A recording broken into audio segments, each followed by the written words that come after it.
बिस्मिल्लाहिर्रहमानिर्रहीम। अब्दुल मुनाफ आपकी खिदमत में सलाम अर्ज़ करता है।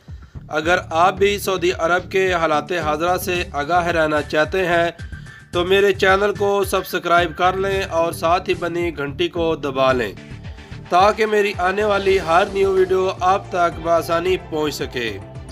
सऊदी अरब में मुख्तलिफ मकामात से मुतअद्दिद सऊदी शहरी और मुकीम गैर मुल्की कर्फ्यू की खिलाफ वर्जी और बाज़ सिक्योरिटी एहलकारों पर हमलों की रिपोर्टों पर हिरासत में लिए गए हैं।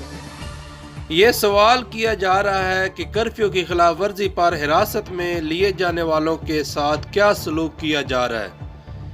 अखबार 24 के मुताबिक पब्लिक प्रोसिक्यूशन के तर्जमान ने कर्फ्यू की खिलाफ वर्जी और बाज़ सिक्योरिटी एहलकारों पर हमलों की रिपोर्टों पर हिरासत में लिए गए अफराद के हवाले से सवालात के जवाबात दिए हैं।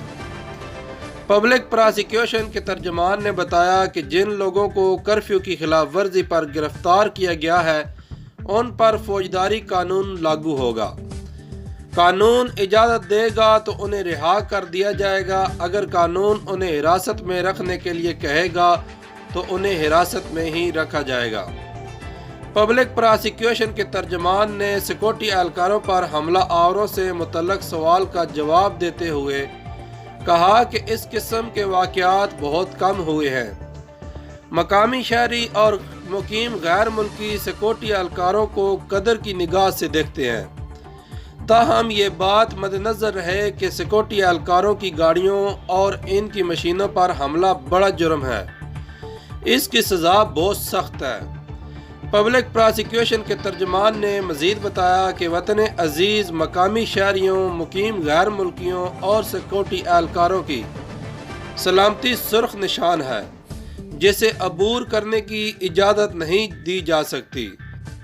जिसने सिक्योरिटी एहलकारों पर हमला किया, पब्लिक प्रोसिक्यूशन उसे इबरतनाक सज़ा देने का मुतालबा करेगा। ये थी आज की ताज़ा तरीन खबर। अगर आपको वीडियो पसंद आई हो तो लाइक कर दें, अगर नहीं पसंद आई हो तो कमेंट्स में बता दें। आपका अल्लाह नेगबान, बहुत शुक्रिया। अल्लाह हाफ़िज़।